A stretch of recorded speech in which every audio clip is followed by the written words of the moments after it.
বিসমিল্লাহির রহমানির রহিম। ৬ নং নোয়াখালী ইউনিয়নের ৪ নং ওয়ার্ড দক্ষিণ পূর্ব সমাজ উকিল মসজিদ সমাজ কর্তৃক আয়োজিত আজকের এই আগামী ১২ তারিখের জাতীয় নির্বাচনোত্তর উঠান বৈঠক এর আমাদের সদর সুবর্ণচরের সাবেক সাইড চেয়ারম্যানের সংসদ সদস্য নন্দিত জননেতা আলহাজ মোহাম্মদ শাহজাহান ভাইয়ের সুযোগ্য সন্তান জনাব আবু সালেহ আব্দুল্লাহ সবুজ কাকা মঞ্চে উপস্থিত আছেন। আমাদের সদর উপজেলা নোয়াখালী ইউনিয়ন বিএনপির সাবেক সদস্য সচিব আমার সহযোদ্ধা মোহাম্মদ আক্তার হোসেন মঞ্চে বিশেষ অতিথি হিসেবে উপস্থিত আছেন। অত্র এলাকার কৃতি সন্তান আমাদের জনাব মরুম ইউনুস মিয়া সওদাগরের সুযোগ্য সন্তান সদর উপজেলা কৃষক দলের ভারপ্রাপ্ত সভাপতি জনাব হারুনুর রশিদ মঞ্চে উপস্থিত আছেন। আমাদের পার্শ্ববর্তী ইউনিয়ন আমাদের এই যে সুল্লিকা গ্রামের আমাদের কৃতি সন্তান আমাদের সদর উপজেলা যুব দলের আহ্বায়ক আব্দুর রহিম রিজভী মঞ্চে উপস্থিত আছেন। নোয়াখালী ইউনিয়ন বিএনপির সাবেক ভারপ্রাপ্ত সাধারণ সম্পাদক আমার সহযোদ্ধা মুজিবুর রহমান মঞ্চে উপস্থিত আছেন। আমাদের অত্র ইউনিয়নের ১ নম্বর ওয়ার্ড আবদুল্লাপুর ওয়ার্ডের বাসিন্দা কৃতি সন্তান আমাদের জজপুরের সুনামধন্য উকিল জনাব অ্যাডভোকেট আব্দুল কাদের মামা সবার শেষে আসতে সম্ভবত আমার মামা আব্দুল কাদের এখানে মঞ্চে উপস্থিত আছেন।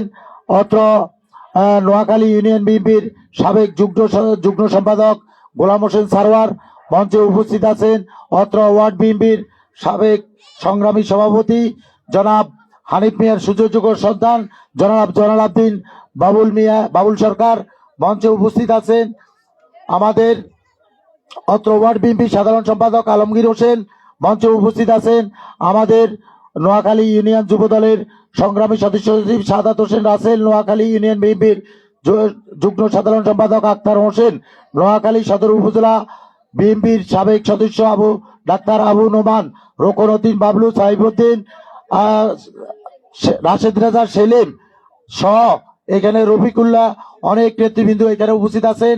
আমার সম্মানিত মা বোনেরা আমাদের সারোয়ার আলম বাবুল ভাই সহ সবাইকে আজকের এই প্রোগ্রামে উপস্থিত হওয়ার জন্য আমার ব্যক্তিগত পক্ষ থেকে সংগ্রামী সালাম শুভেচ্ছা অভিনন্দন। আসসালামু আলাইকুম ওয়া রাহমাতুল্লাহি ওয়া বারাকাতুহু। সবাই একটু ধৈর্য ধরে বসেন, বিশৃঙ্খলা করবেন না, সবাই সবার আসনে বসে থাকেন। সুন্দরভাবে আমাদের কর্মীরা আপনাদের কাছে নাস্তা পৌঁছে দিবে, কেউ উঠে যাবেন না, উঠে দাঁড়ালে বিশৃঙ্খলা হবে। মা বোনেরা আমাদের পূর্ববর্তী বক্তারা সকল বিষয়ে বক্তব্য রেখেছেন, আমাদের প্রধান অতিথি বিশদভাবে বক্তব্য রেখেছেন। এখানে আসলে আমি আর নতুন করে কি বক্তব্য রাখবো, আমি একটি বিষয় বক্তব্য রাখতে চাই।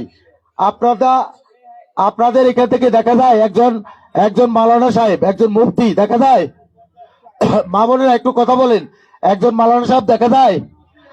আজকে আমাদের মা বোনদেরকে যারা বিভ্রান্ত শোয়াচ্ছে, জান্নাতের টিকিট অমুক দলকে, অমুক ইসলামী দলকে ভোট দিলে জান্নাতে যাবে, অমুক মার্কারকে ভোট দিলে জান্নাতে যাবে। আমরা আপনারা অর্ধশিক্ষিত, স্বল্প শিক্ষিত, আমরা হয়তো আমাদের কাছে এত জ্ঞান নেই। একজন আলেমে দিন, একজন মুফতি, উনি কি বলে এ বিষয়ে একটু সামান্য একটু শুনেন। রহমানকে ধন্যবাদ জানাই, তিনি এক বক্তব্যে যারা জান্নাতের টিকিট বিক্রি করতেছেন এদের মুখোশ উন্মোচন করছেন। তারেক রহমান সুন্দর বলছে, আমি তারও ধন্যবাদ জানাই। বেহেশতের মালিককে তার লানা দিবেন, দুনিয়ার একটা ভোট দিলে নাকি বেহেশত। নাউজুবিল্লাহ। ফাইজলামি ফাইজলামি। এই দেশের মানুষ ইসলাম ভালোবাসে, সেজন্য এই জান্নাত দেখায় ভোট নিয়ে নিবা। এটা কি মানুষের কাজ হতে পারে? এটা তো মুনাফিক নাম্বার। আরো জোরে বলেন, মুনাফিক নাম্বার। একটা ভোট দিলে নাকি জান্নাত চলে যাবেন। বিড়ির টান।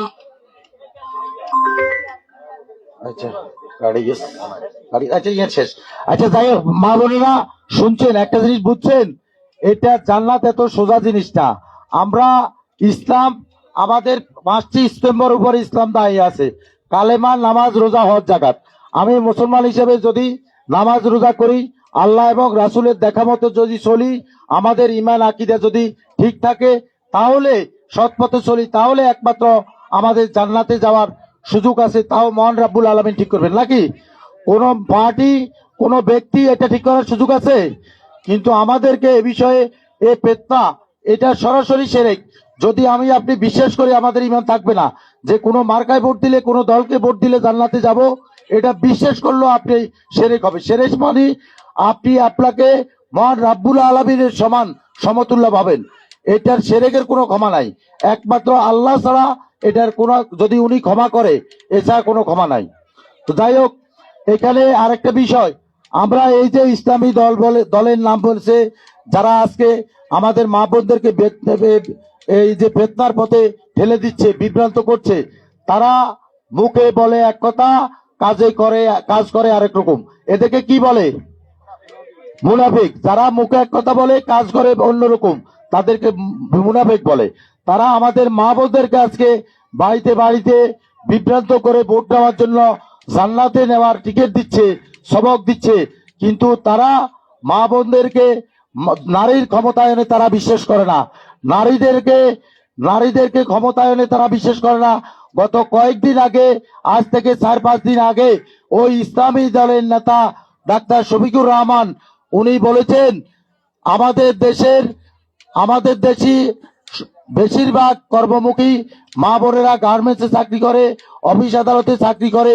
কর্মমুখী মা বোনদেরকে উদ্দেশ্য করে উনি বলেছেন যে এদেশের যারা কর্মমুখী নারীরা, তারা নাকি মা বোনেরা ক্ষমা সুন্দর দৃষ্টিতে বলবেন, তা হলো না, আমি না বলে পাচ্ছি না। উনি এভাবে বলছেন যে কর্মমুখী মহিলারা যারা রাস্তায় বের হয়, তারাও একজন পতিতার সমান। এরকম বলে আমাদের মা বোনদেরকে অসম্মান করে কথা বলেছে। আপনারা যারা নেট চালান, আপনারা সবার হাতে হাতে এখন নেট আছে, মোবাইল চালান, আপনারা ইতিমধ্যে অনেকে পেয়েছেন এই বিষয়ে। এই জন্য আপনারা এই ধর্ম ব্যবসায়ীদের কাছ থেকে সতর্ক থাকবেন, যারা নারীদের ক্ষমতায়নে বিশ্বাস করে না। এই যে 300 আসনের নির্বাচন হচ্ছে, একজন নারীকে তারা নমিনেশন দেয় নাই। অন্যদিকে আমাদের দল অন্তত 15 জন নারী সদস্যকে নমিনেশন দিয়েছে এই নির্বাচনে। তাহলে নারীরা ক্ষমতা আসুক, নারীরা নেতৃত্ব দেখ, এটা আপনারা চান না? তো তাহলে নারীরা যদি আপনাদের এই নারী বোনেরা যদি ক্ষমতা আসে, অবশ্যই তারা আপনাদের পক্ষে কাজ করবে, এটা তারা বিশ্বাস করে না। তাই এদের থেকে আপনারা সাবধান থাকবেন। আর আমি বেশি কিছু বলবো না। দীর্ঘক্ষণ কষ্ট করে বসে আছেন, আর সবাই ভোট কেন্দ্রে ফজরের সময়, ফজর পড়ে এবারের ভোট 7:30টা থেকে শুরু হবে। আগে আমরা ভোট দিছি কটায়? 8টা থেকে। এবারের 7:30টা থেকে ভোট শুরু হবে। যেহেতু এবার আরেকটা ভোট আছে, হ্যাঁ না ভোট, তাই আধা ঘন্টা এগিয়ে আমাদের ভোটটা 7:30টা করা হয়েছে। তাই আমরা এবার 7:30টা থেকে ভোট দিতে পারবো। তাই সবাইকে ফজর পড়ে ভোট কেন্দ্রে যাওয়ার আহ্বান জানাই। আর এখানে তো সবাই দাঁড়ের শেষে স্লোগান দিয়েছে, আমি একটা ব্যতিক্রম স্লোগান দিতে চাই, সবাই একটু ধরবেন। আপনারা সবাই তো জানেন, সবার হাতে নেট আছে। এই যে আমাদের গত কয়েক মাস আগে আমাদের পুরো নোয়াখালী জুড়ে একটা আন্দোলন হয়েছে, বিভাগ বিভাগ বিভাগ চাই। এটা দেখেছেন? আপনারা দেখেছেন যে নোয়াখালী বিভাগ চাই। নোয়াখালী বিভাগ হলে কি হবে? আমাদের জীবন মানের অনেক উন্নতি হবে। কিন্তু আজকে আমাদের প্রতিপক্ষ যিনি প্রার্থী, ওনার বাড়ি কোথায় আপনারা জানেন?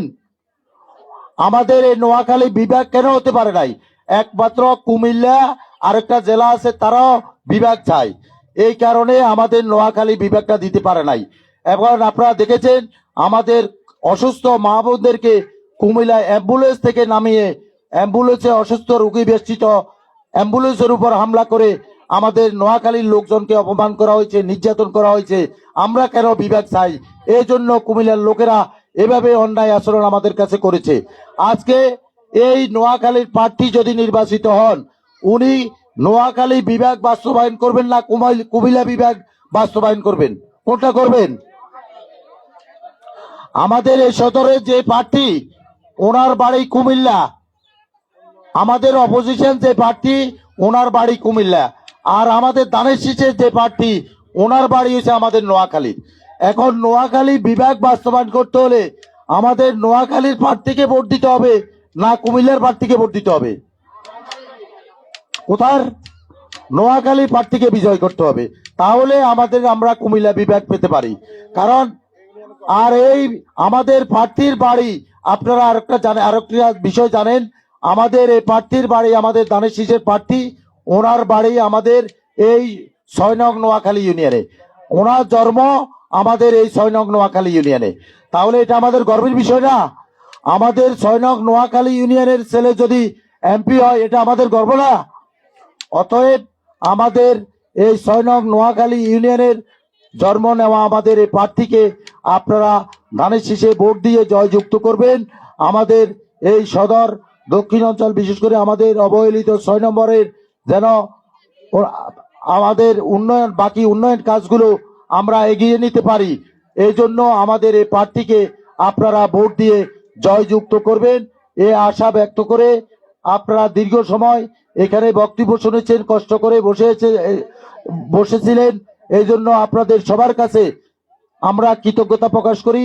সবাইকে আবারও ধন্যবাদ জানাই। বিশেষ করে এই এলাকার যারা আজকে এই প্রোগ্রামের আয়োজন করেছেন, কষ্ট করে বাড়িতে বাড়িতে গিয়ে মা বোনদেরকে দাওয়াত দিয়েছেন, প্রোগ্রামে এনেছেন, সবাইকে আমার ব্যক্তিগত পক্ষ থেকে এবং নোয়াখালী ইউনিয়ন বিএনপির পক্ষ থেকে আবারও ধন্যবাদ এবং কৃতজ্ঞতা জানিয়ে আমার বক্তব্য এখানে শেষ করছি। আসসালামু আলাইকুম ওয়া রাহমাতুল্লাহ।